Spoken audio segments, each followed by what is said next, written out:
Hello and welcome. My name is Katie Trimus. I am the creator of Roadmap to Run, and also I have a mentorship program for building a remote online notarization business. So today I want to talk about touch points. So this is going to be part one of a two-part series about working directly with title companies or different vendors that will give you repeat clients. So that could be law firms or construction. So I want to talk about all of the different ways to basically talk to the title companies or get in front of them as you are marketing to them. So there's going to be a part two about after you have gotten that type of relationship with them, how many times you should be talking with them while you're working with them. But right now we're going to talk about how to get them. So the first thing to think about is that one, you're not going to over market to them. So typically I have people that are like, oh yeah, I've walked into one title company one singular time. I don't know why they're not working with me.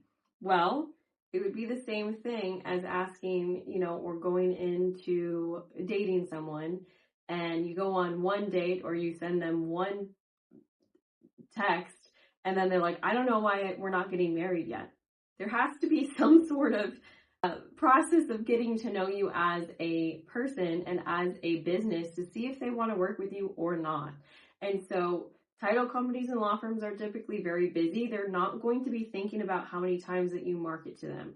Same thing with me. I'm very, very busy. If the people that I work with the most are the people that are consistently in front of me. Otherwise, I will absolutely forget about them. Imagine it's like a newborn with object impermanence. They don't think about you. So you have to get in front of them. So the first thing that you want to typically do is send emails. So we're going to send emails. Okay, so it could be you get it from a list broker. You could get it from looking on your Google My Business. You want to just do your local area first. You don't want to reinvent the wheel. Just do something that's pretty easy. So just look on Google for title companies in your area, find their email, send them an email. The next thing that you typically want to do is send them a phone call. Phone call. Okay, call them. Ask them if they've gotten your email. Most likely they haven't, or they haven't looked at it. And so then during that phone call, say, I want to get added to your vendor list. Do you work with remote online notaries? Most likely they're going to say no. I go into this a lot within the Roadmap to Run course, but this is a general overview. So they're most likely going to say no. There's going to be objections. Those are points of conversation rather than just getting shut down. So there's going to be a lot of objections. There's going to be a lot of rejections. You just have to push past it. It's easier said than done, but we want the business. So this is what you have to do. Okay, so do a phone call, get rejected, ask for whoever it is that the decision maker is, like who's the one that's in charge of choosing the notaries? Can I have their email? Do you use remote online notaries? Oh no, I'm a notary. Okay, let me just drop off my information. If anything changes, I'm going to write this down because this, if anything changes, or in case anything changes. That's my thing that I use all of the time, because what are they going to say? No, nothing's ever going to change. I'm never going to quit. I'm never going to have a notary that's sick. I'm never going to be so overwhelmed with work that I can't, take on more closings. Okay, let me just leave some information just in case anything changes. You want to do that. Then, if you can, do a drop by. So this is either called a door knock, or drop by. This is important because typically you want to know who you're working with, right?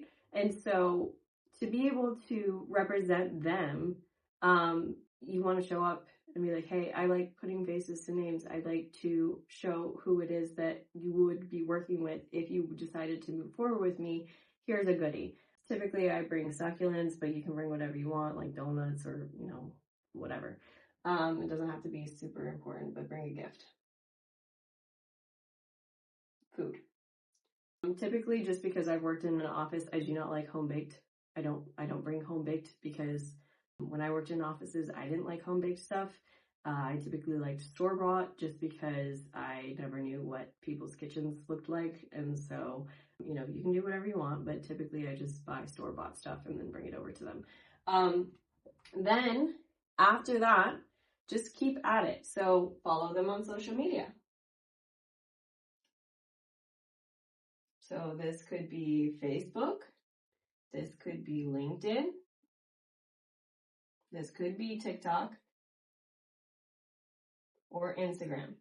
So follow them on there. So then that way you go ahead and keep up to date, but then also you are watching to see what they post. So like, let's say they are doing an event next Tuesday. You could go to that event. They are looking for sponsors for a realtor event that they are putting on as a title company. You could go ahead and reach out to them and be like, hey, I'd like to do, some sort of gift basket or something. So you want to see what they're interested in, so that way you have conversation starters. Typically you could do another door knock, but also follow them on Instagram. And then I would set them up for an email campaign. So email campaign, IGN. So email campaign, it could be anything. It could be like a monthly newsletter that you are sending out from your business. It could be a Monday recap of your business. It could be, just the same email out every single Monday saying, hey, I am ready and available if you have any notarizations that you'd like me to take care of. Something that is sent out every Monday to all of your different clients. So just something to stay top of mind. But like in general, you are not going to over market to them. Anytime that I have talked to someone, typically they're like, I don't know, I'm marketing. I'm like, okay, what are you doing? And then it's like 2 things and then they give up. And that is not enough. That is not enough. Especially this is going to be very much a long game.